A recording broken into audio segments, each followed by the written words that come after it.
Kyle with Dirt Bike Channel here. What you just heard were the sultry tones of this Husky TE250i fuel injected and oil injected two-stroke just singing out through the desert.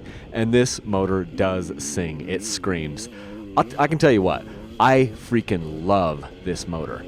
I like the bike. There's a ton of stuff. I can't quite say that I love the bike overall because there's a couple of little things that I'm not completely in love with. But the motor, the way it runs, the way it screams, the way it pulls through gears, and just how clean it is, and just bites all the way through the power band, it's awesome. It might not have quite as much low end power because I think it runs really lean on the low end, but the thing is awesome to ride.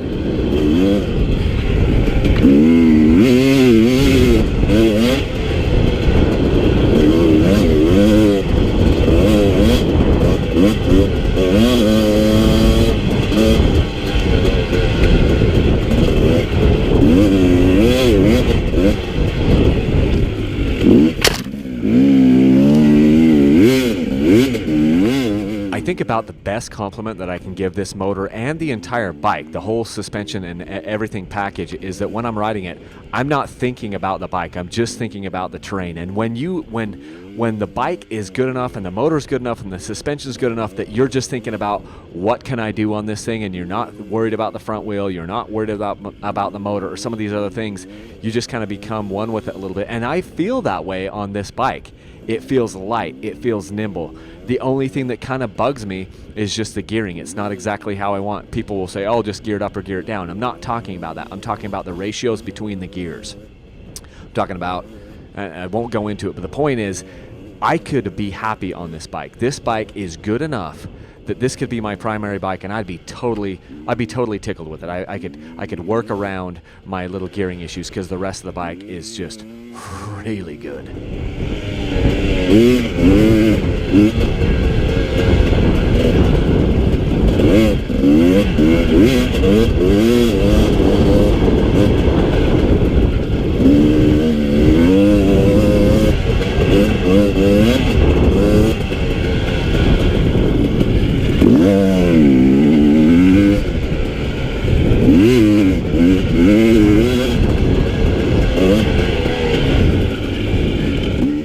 Something that people are constantly asking me in comments and things is, does the bike have a longer range because of the EFI, getting better mileage? Now, I can't give a mileage on any bike because these, the mileage varies so much from rider to rider and terrain to terrain. I've been with some bikes where I've gone 90 miles on a bike when I'm, on a two-stroke, and I've also had some rides where I'm out in 45. It just depends on the terrain, how much you're twisting the throttle. There's a lot of factors, a ton of factors that go into it. So I can't tell you what the mileage is, but what I can tell you is this isn't like a 50% improvement over a carbureted bike, because Tyler and I were on a ride just about a week ago. We did about a 60-mile loop. He was on his 300 XC. He had to go onto reserve to get back to the truck right when we were getting close to the end of the ride. And although the TE250i doesn't have reserve, I had about the same amount of fuel in the tank as he did, and he's running Electron carburetor on his 300 XC. So it's not like super drastic as far as the difference in how far you can go on these EFIs.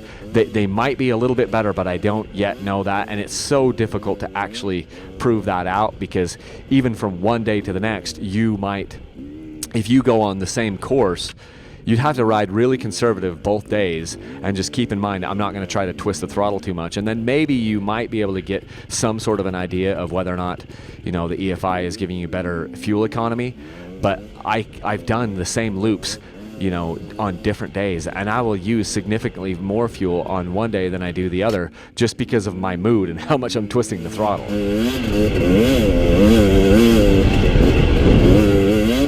If you're not a regular to this channel, I should mention that this Husky TE250i is actually a demo bike that is being loaned to me from Husqvarna out of California, and so I just wanted to thank them for giving me the opportunity to ride this bike for about a month here without having to shell out 10 grand.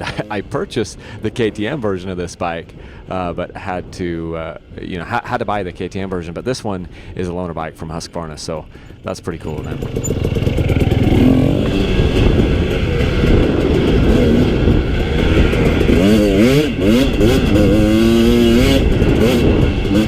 So I know this isn't a really long, challenging, deep, whooped out section, but it's just fun to listen to the bike and know that you're cruising at like 45 miles an hour just blasting through whoops. Listen to that motor right here.